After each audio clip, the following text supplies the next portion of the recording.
A good-looking, and James, don't cut this audio, a good-looking, clean hair, not shaven, but John Ritchie, my man. God bless you, pal. How are you, dude? Hey, Joe. You lost like a pound yesterday of hair. Yeah, and it's crazy.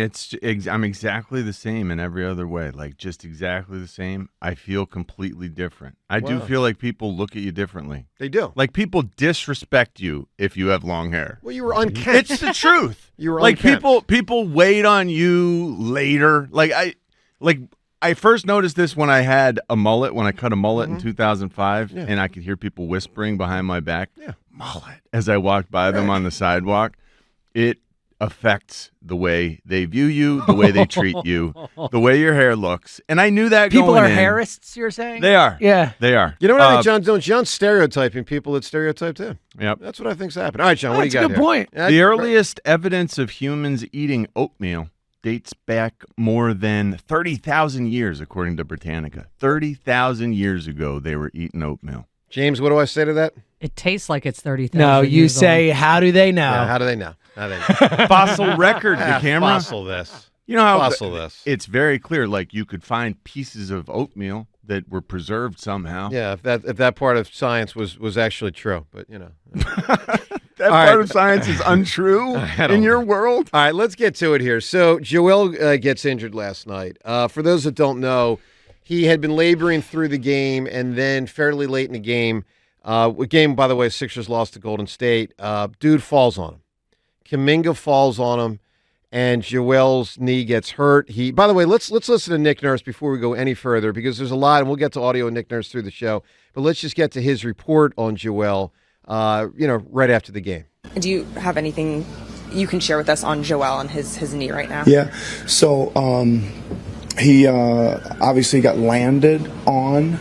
So they're going to do an MRI tonight or tomorrow.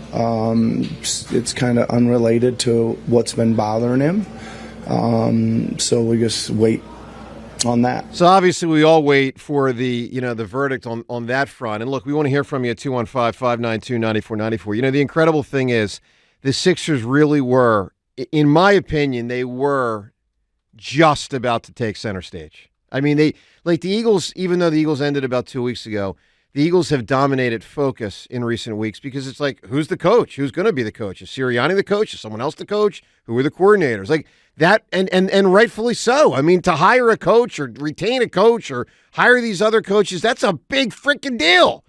And the dust had finally just settled on that. And so, this was the team that, more than any other, for a period of time was about to take center stage. So it's a tremendous gut punch. Because, we need the Sixers. I mean, the Sixers, closer to winning a championship than the Eagles. And sure, the Phillies could, but that's, a season that starts in 2 months, and you don't get to October baseball for another 9 months or 8 months or whatever the heck it is. So we were, and look, the Flyers have a shot, but, it's kind of a mess right now. So the Sixers were just about to take center stage. Now, let's deal with the reality of Embiid last night. And again, you can weigh in on all this at 215-592-9494. He had missed a few games in a row prior to playing last night. He had been criticized heavily for not having played the last couple of games, particularly the Jokic game. There was a lot of talk upon his return last night. It may be a play to try to, keep alive the MVP possibility. We all know you got to play 65 games in order to be MVP. We also know it may have been a play last night in order to avoid more criticism. And we know he was laboring throughout the game prior to the injury, all of which sets up a lot of conversation about whether the Sixers completely screwed it up. John Ritchie, talk to me. Everyone at 215-592-9494. Where do you stand? I think that Nick Nurse completely screwed it up last night. I was amazed that Joel was pushing through. You got to protect him from himself. We know. It was awful to watch what happened last night. We all know how much scrutiny Joel's been under this week. Yeah. I watched Kendrick Perkins on Monday conjure up some Serbian word that means coward or something, and he's calling Joel that on national TV. Which was out of line, by the way. Everyone's calling him out for this situation that looked terrible. So were we wrong? I'm positive Were we that wrong? he did not want it Yeah. to look the way that it looked. Like he wants to match up against Joker. He is comparing his game to the Joker. Like you can see him trying to manipulate his game more like the Joker's. Like that's great. He respects him. He wants to play him. I believe that about Joel. But last night he was forced into a position where he put himself in harm's way for our sake, for the sake of everyone who's out there, screaming at him that he's a coward and Serbian. And I think it's a shame. He looked good at the start of the game. Then he sat. When he came back into the game, after it cooled down a little bit, you could see he was laboring. You could see he's wincing. He's staying down on the ground. And then when that culminated for me, there's a video that was posted at around like 11:01 p.m. when the knee gave out. It was a weird play. It was a really weird moment. He gathered himself to jump, to launch, and nothing happened. It was like a misfire. His body gave out. It caused him to bail on the attempt to leave the ground. It looked terrifying to me as a Joel Embiid fan that this was it. My immediate gut response was, holy cow, throw the towel. Like, that towel needs to land now. Right. There's no debating. And that's about it's about an hour before he got hurt. Yeah. Yeah. I thought that was the final straw, and then he's back in. Nick Nurse needed to take over and start making those tough coaching choices. Hey, Joel, I know you worked hard to be up for this game. I know there's all these pressures from the outside, but it's no longer smart for you to be out there. The way you're moving, I'm worried about you overcompensating and hurting yourself worse. So John, here's the thing. I'm not surprised to hear you say that. Most people are saying that. I mean, for everyone that listened to John's show in recent hours, he was saying that. Callers were saying that. And look, we'll hear from you at 215-592-9494, where you come down on this, in addition to everything we're going to get to with the Eagles and the Phils and Carter Hart situation. I will tell you this. I think what you're saying is sort of almost the easy thing to say. It's the easy bite of the apple. I'm not sure it's the right bite. I mean, let me just present 2 points to you.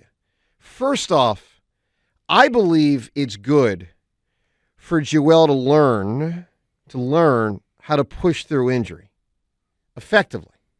I mean, he essentially needs to learn that, in my opinion, for the Sixers to be able to win in April, May, and June, because there's almost no scenario where he's not going to get hurt to some extent, dinged up, if you will, in April, May, or June, 2 months of a postseason, and I need the big guy to learn how to do it, manage it, and still retain enough effectiveness to give the 76ers a chance to win a championship. There is something to that. There is something I to believe that. it is a skill that you can get better at. And I wonder, the ability to adapt your game to compensate for injury and that sort of thing. 100%. He's not good at it. And look, we saw Nick Nurse in a series against the Sixers in 2019 when he was coaching the Raptors, and the Sixers lost that series in large part because they lost Game 4, in large part because Joel didn't answer the bell that day. Sixers had a 2-1 lead. I mean, Joel had a masterful Game 3, and all of a sudden, and I believe it was a Sunday afternoon, I could be wrong, all of a sudden in Game 4, like Joel couldn't answer the bell. He played, but he stunk. And, I wonder how much Nick Nurse has seen all of this over these last bunch of years from afar and said, or in that case up close, as the opposing coach, and said, man, if I get my chance with Joel, I got to teach Joel, I got to guide Joel on how to manage these moments, and that includes sometimes playing through. So I start with that point as a point. I think there's something to that. Like, yes, I agree. He needs to get better at playing through injury. You just think this was the wrong instance. At managing it. But look, when I saw that moment, I know. It was very clear that his body was it was past the point of, hey, you can push through this. Yeah. Well, all right. So that, Nick Nurse point and Joel, okay, that's one thought. Another thing is, and Nick Nurse was very clear after the game, whether you like it or not, the Sixers medical staff did clear Joel before the game, and according to Nick Nurse, continued to clear him during the game. So you got that reality. Now, look, it's a now they might have messed injury. up. They might have messed up. Now, let me get to the third point. Third point is a big one. Joel got landed on by a big old Warriors player. It's a different injury. It's, what they call bad luck. I mean, I remember LeBron James like 3 or 4 years ago getting landed on a guy. It might have been 2 or 3 years ago. And it injured his ankle, and he was never the same the rest of the regular season. But, like, should LeBron James have not played in that game? Like, a guy just fell on him, and it injured his ankle. I mean, Joel Embiid got – look, the Sixers were down, I believe it was 14 points at that moment, fourth quarter, about 4.5 minutes to go. I mean, I know a lot of people are going to say, man, the Sixers messed up. I don't see it that way. I really don't. But, look, we'll hear from you at 215-592-9494. I mean, John, it is a different injury. It is bad luck. I mean, you talk all the time about football players. You got to push through. You got. I mean, and then it's a different hit. It's a different spot. So but you could see that Joel was laboring past the point where it was even productive for him to be out there in the first quarter. The second quarter, he's wincing. He's falling on the ground and staying down and looking bad and injured, not hurt, injured. Yeah. Look, 215-592-9494, where you stand on all this with Joel. Not to mention the Sixers in a bigger conversation, meaning, what do you make of it now? Is this just same old with the Sixers? I mean, listen, hopefully he misses just a couple games, a couple weeks, and you get him back for the postseason. And chances are, if I had to guess, you probably will. And you can still do your postseason thing. I just happen to think they're not good enough, even if they have a healthy Embiid in the postseason. But of course, now you enter the conversation of does this change their equation for the trade deadline? Like all of that stuff on the table. Where do you stand? I find a lot of encouragement in what they've done and where they're headed. I don't feel like this is a roadblock for the season. Well, the good news is when they have Embiid and Maxey, they're pretty good. The bad news is pretty good doesn't typically win you a title. Elite wins you a title. And I don't think they're elite. Where do you stand? Joe DeCamera, John Ritchie. We'll get into what Nick Nurse said after the game, plus your chance today to win Flyers tickets. That and more, your phone calls. 215. Did the Sixers mess up? 215-592-9494.